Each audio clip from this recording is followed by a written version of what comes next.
Culture Pastor.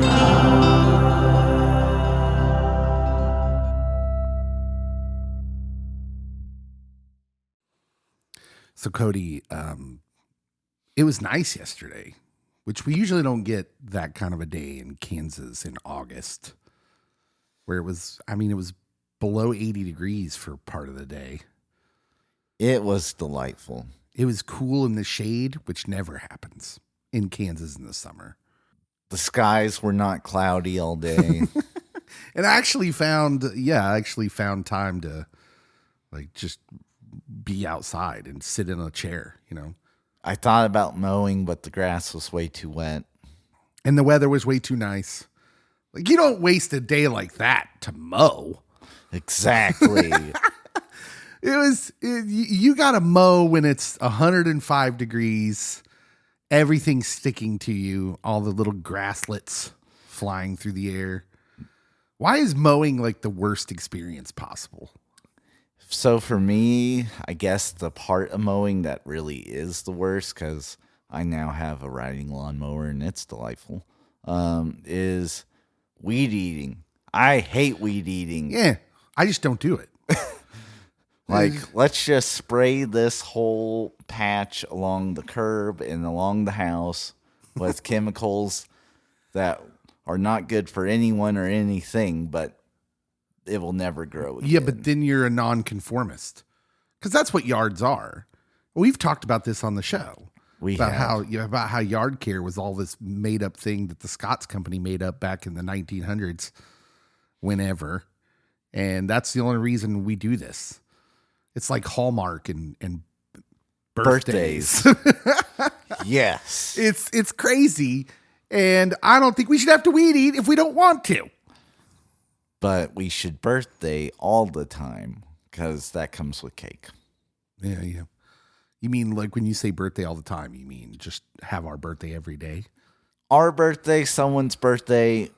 I'm okay with creating a calendar where everyone's birthday's listed out, famous people's, and then I could be like, oh, today's John Travolta's birthday. JT cake. What kind of cake would John Travolta like, do you think? Saturday Night Fudge? Maybe. Yeah. Angel food cake. Oh, yeah. That's a good one. Face-off cake. I don't know what that is, but it sounds like it could be a cake. That sounds a little intense for a birthday party. Good afternoon. Welcome. This is Pop Culture Pastor. Thank you for joining us, and stick around.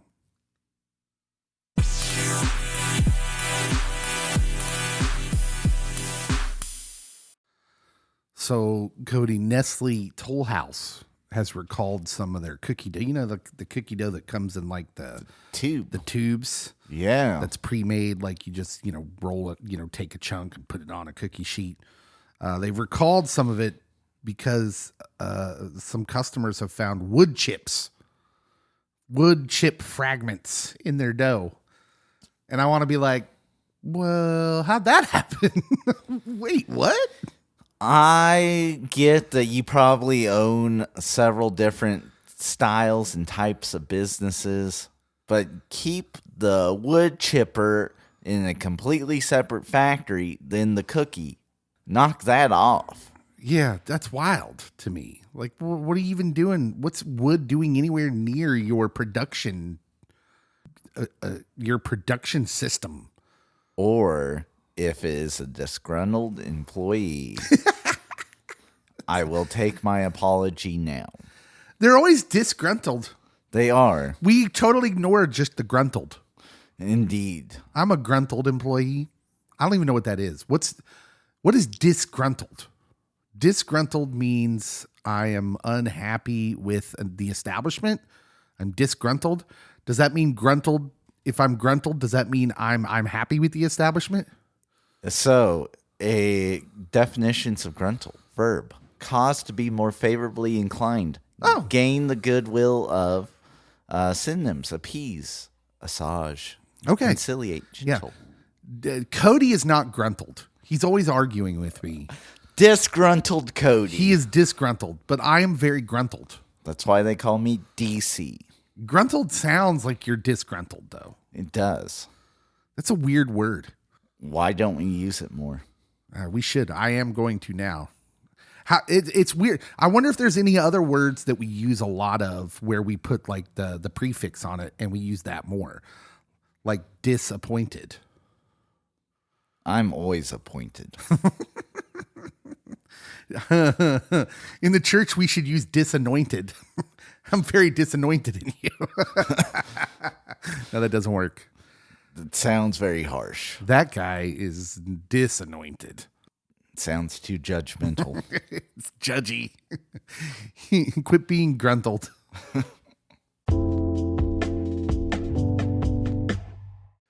You know what I especially don't pay attention to anymore, Cody?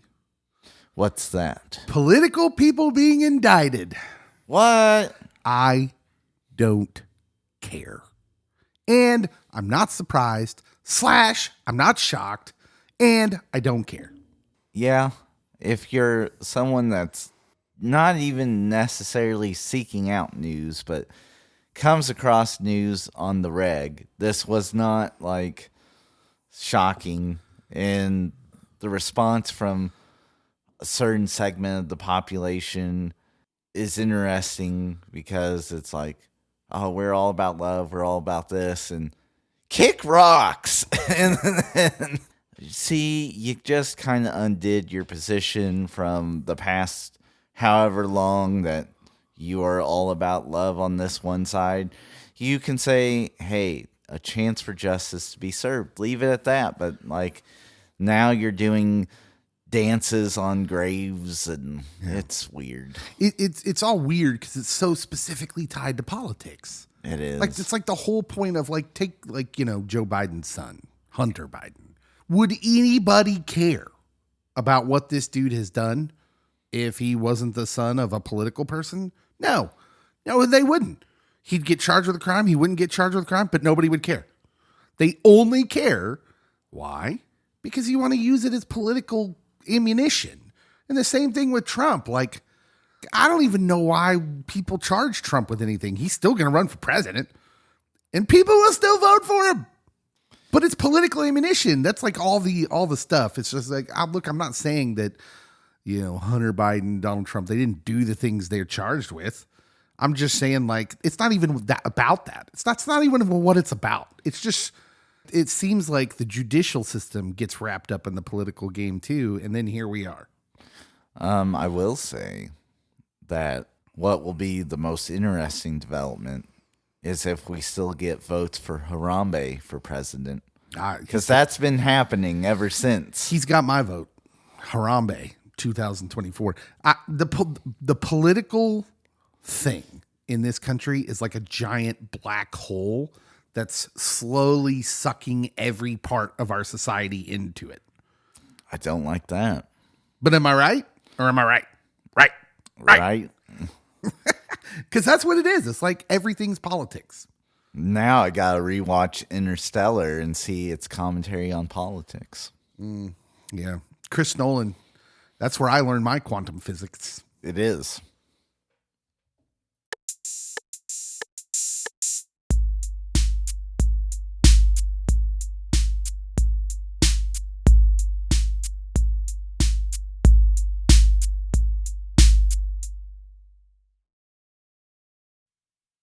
So, Cody, a couple weeks ago, we talked about, aliens were just kind of in the news, right? What do they call them now? UAPs? Is that the official name? It's not UFOs anymore. It's like they changed the wording of it. So, because I think probably because the government doesn't want you to think aliens, they've changed the terminology to make you think of like, well, it could just be experimental technology too. They're just unidentified aircraft, right? Aerial phenomenon. Yeah. So I think there's a couple possibilities here. Because there's underwater unidentified. Oh, is there? According to Ancient Aliens. The History And Channel. I'm sure my buddy Tom DeLonge would probably agree. Cody's friend Tom DeLonge. of Blink-182 and Believing in Aliens fame.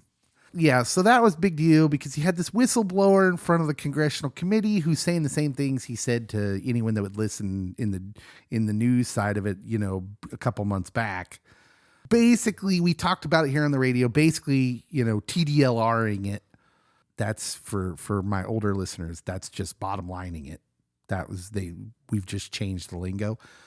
I'm now confused. Bottom lining it, basically, it's a lot of secondhand information. He's saying that people within these organizations have told him that we had alien craft. The government did, recovered alien bodies, but the people that told him haven't seen them. They're just going off of what they've been told. That's the truth. The truth is that we still have no one that's actually seen with their own eyes a craft. Again, my buddy Tom. Oh, stop it! He claims he has seen it and has shared many footages he's seen it. Yeah, but Cody, they could be experimental craft. Technology is moving very, very fast. And I think if you were the United States government and you were playing this kind of like international espionage game of who can get to this technology first and perfect it, then you would make all the excuses for what it is to the people. Like, I think it's a possibility. Anyways, all of that has been in the conversation for the last few weeks. I just wanted to bring this up because Cody, William Shatner, Captain Kirk, has entered the chat. Oh. And this is interesting. He has interesting stuff to say because we talked about William Shatner here recently within the last year, because William Shatner actually went to space. And he made some interesting observations. I mean, the edge of our area atmosphere. Yeah. Technically speaking, he went to space. Technically. Just go with it. Sometimes the narrative is more important than the facts, Cody. Okay. But yes, he went into the upper reaches of the atmosphere. So Captain Kirk himself, William Shatner, we finally got his opinion on the whole UFO talk that's been kind of around the last couple months. William Shatner is interesting to us because he's Captain Kirk, man. He's the captain of the Starship Enterprise. If his opinion on UFOs is out there, then we want to know it because, he's the most qualified of us. Yeah. But William Shatner has an interesting reaction to all this. You ready for this, Cody? This is from comicbook.com. Even though James T. Kirk has been all across the cosmos, the actor behind the pop culture icon isn't that big of a believer in extraterrestrial life. In one recent interview, William Shatner called recent UFO claims, quote, ridiculous, suggesting if aliens were in fact on Earth, they wouldn't be hiding from members of the human race. Here's a direct quote. He said, "You mean some highly intelligent being goes 10,000 light years with advanced technology, arrives here and hides? It doesn't make any sense. If they're going to make that journey all the way here, it just beggars the imagination that they would hide and make it like, peekaboo, I'm here. No, I'm not." He goes on in the interview to double down on his idea, suggesting if aliens had arrived, they shouldn't and wouldn't be afraid to unveil themselves. Quote, "I mean, what could we want more than realizing there are other life forms in the universe that have the same yearnings?" That he's making this connection to life and thinking that if you have life, then you probably have these same kind of yearnings of exploration, of finding new things. What's the universe about? What's after death? The monumental questions would abound, he says. And they would be asking the same questions. That's how William Shatner believes that there are no aliens. They're not here. Or if you go with other scientists. Oh, contrarian Cody. It's a contrarian Cody moment. They're already here. And the lizard people. Okay, wrong animal. Oh, octopi or octopus. That is a fun one right there. A, highly intelligent animals. Mm-hmm. B, very weird biological system makeup. Mm-hmm. Mm-hmm. And C, they look creepy. And so if you are going down the alien rabbit hole and you're wanting there to be life outside of our existence, maybe they came many moons ago and now are living in our oceans away from humans because they're like, we're peaceful for the most part. Yeah. D, you're a goofball. To me, it's not whether I agree with William Shatner or not. I don't think they're aliens. I don't either. We've talked about this before, but I find what William Shatner has to say very, very interesting. So William Shatner got asked about all the UFO craze because of this whistleblower that went before a congressional committee and said that the American government has alien craft and biologics that conveniently nobody has seen with their own eyes.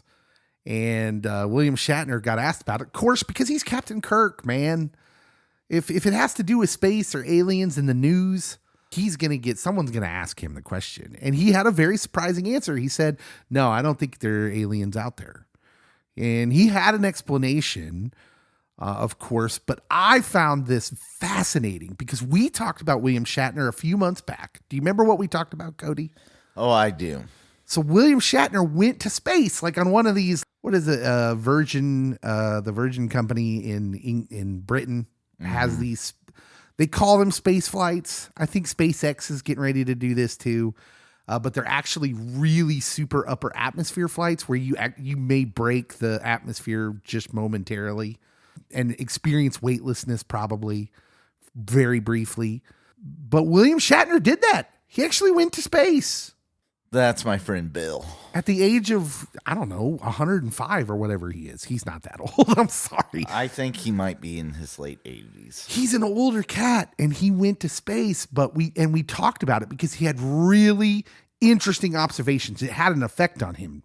Do you remember? He's 92. Oh my goodness.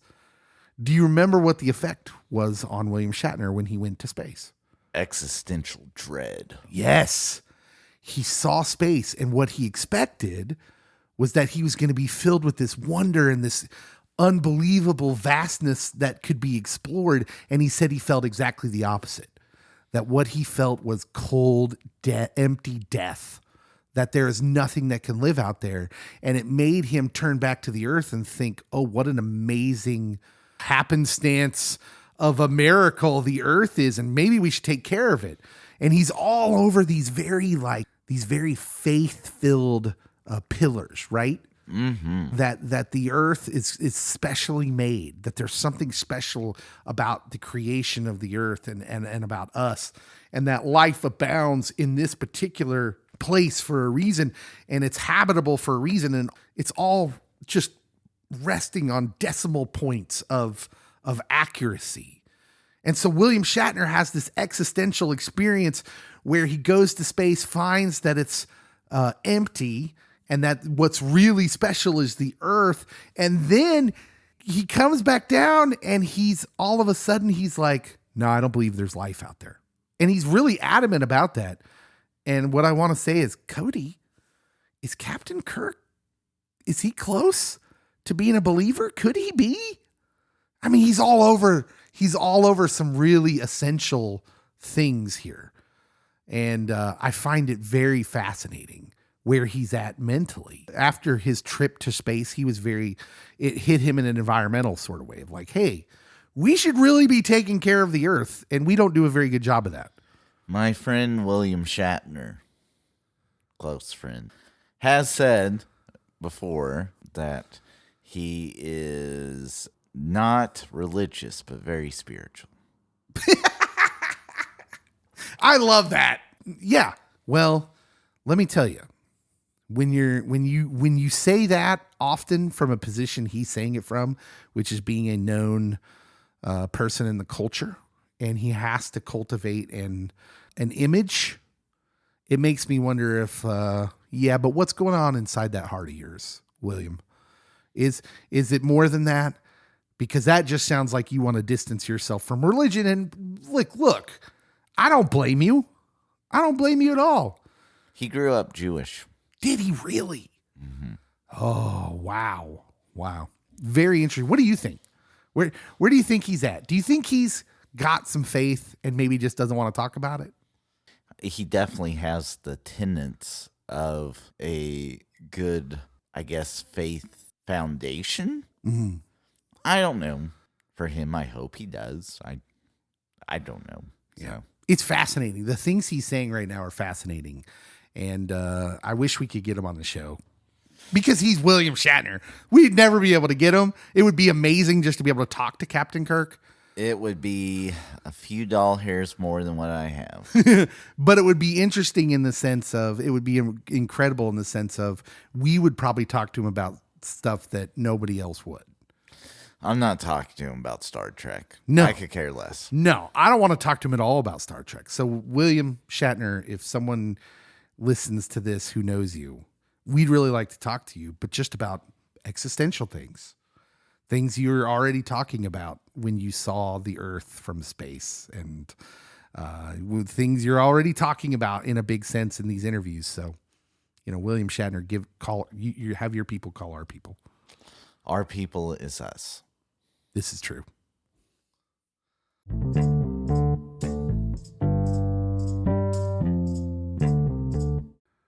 So we talked about this. We have talked about this on the show before. Customers using Wendy's drive-through service won't be talking to a human employee for much longer. Wendy's is going to be the first place that employs an AI chatbot to take orders at their drive-throughs. So we've kind of discussed this, like, what is artificial intelligence going to do? Subway, where you drive up and make your choices on a computer screen. Seems like that'd be cheaper and more efficient. Yeah, I don't know. I don't know why you wouldn't do that. I don't know. Well, I don't know what the purposes of it are. I would think that the artificial intelligence will only cost you the money you need to develop it, which, I mean, there's so many of the AI things that are just free now on the internet. You just go to it and, you type in a question and it does its thing.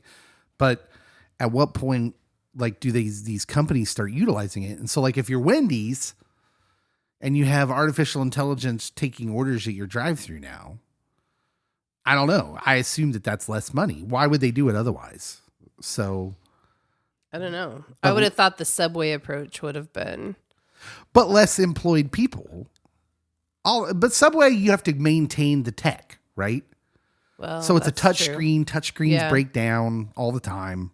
I know. I got fired for breaking a touch screen once.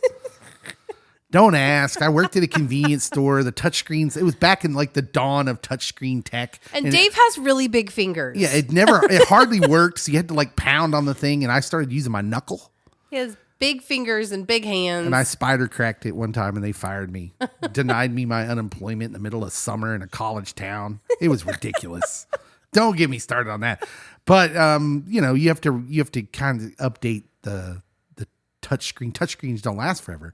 Theoretically, your artificial intelligence taking the order for your cheeseburgers, that could last for quite a while. And it's not on shifts. Right. So, yeah, I don't know. This is interesting stuff to me, though.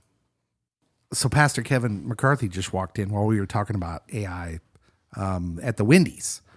And Kevin, you bring up a good point. That is that it'll be greater accuracy taking your order. Yes. Yes. They will hear you correctly. Yeah. So the accuracy. But then I said, well, there's still humans in there making the food, and they could be inaccurate. Right. And actually, as you're saying what I said, I'm refuting myself, because when I talk to Siri doesn't speak Brooklyn. That's an excellent point. And it often misinterprets what I'm saying, and I've learned to be very cautious before I send a talk text. Same. Yeah. I never thought of that. Oh, yeah. Yeah. So AI has to be linguistically matched to the region in which it is being used. And if you have a diverse place like Florida, say, where there's a lot of tourism and you have people coming in from all over, is the AI going to be able to interpret the the difference in dialect and the difference in accents. Wow. That's an excellent point. Because, like, our 4-year-old likes to ask Alexa to play music. And go ahead and say the song. I'll walk in the room. Jukebox Hero by Foreigner. Yeah, it's one of his favorites. I'll walk in the living room and he'll like have his face right against it and he's like screaming at it. I said play Jukebox Hero. Yeah. So yeah, I never thought of that because, Pastor Kevin from Brooklyn, you got that nice accent going on there. Not anymore. I've lost most of it, but you guys do talk a bit different than I do. You guys. Okay, so can AI infiltrate the church?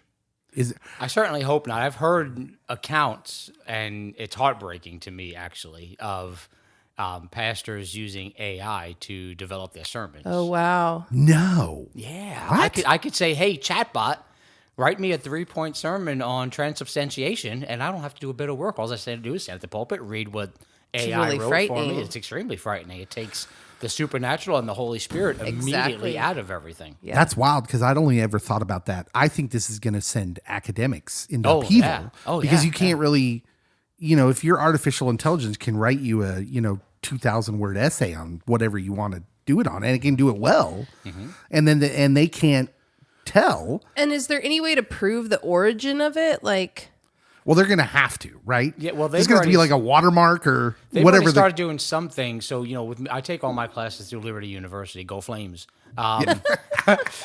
Shameless plug there.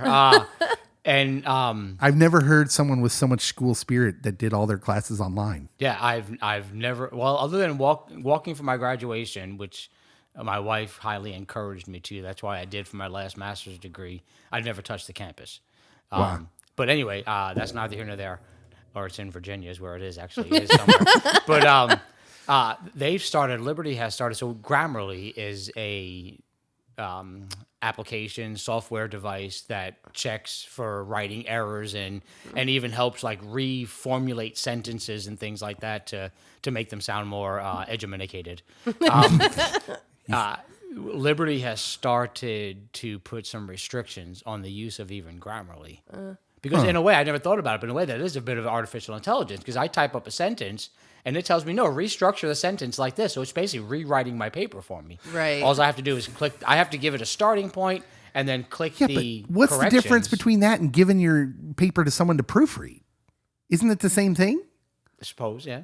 But that way you have a human proofreading it, not technological. Yeah, so it's still, but they could suggest to you, like, this sentence sounds weird, restructure it. True. Then it's technically not just your work anymore. That's a good But point. that's always been a thing we've been, like, nobody would have thought twice about. Highly encouraged. As a matter of fact, I've been told by professors to make sure my work is, maybe they just tell that to me because I'm a terrible writer, but they highly encourage me to make sure that all of my work is proofread. Well, no matter what happens, it seems like we'll be getting double cheeseburgers the way we want them. Without the mustard. No mustard. No mustard. Yeah, mustard's terrible. No pickles. I like the way you say it, though. Mustard. Oh, good golly. Anyway, sports camp is coming up. Yeah. You came in to give me a flyer, and we will start announcing this. sports camp is super fun. My kids have always loved it. Well, good. That's good to hear. Pastor Kevin, everybody. He's going to be taking this show over. He's way more entertaining than I am. He did just look behind him when you said his name. He's like, hey, where? Who's he talking about? Where? This is actually the end of the show. You came in right at the end. So. Take it. I'm good at that. This is the part where I say, Danielle and now Pastor Kevin and myself, thank you so much for listening. And should Jesus delay his coming, we'll be back here. Maybe not Pastor Kevin, but if he wants to, we'll be back here tomorrow at noon. God willing, you will be as well. We'll see you soon.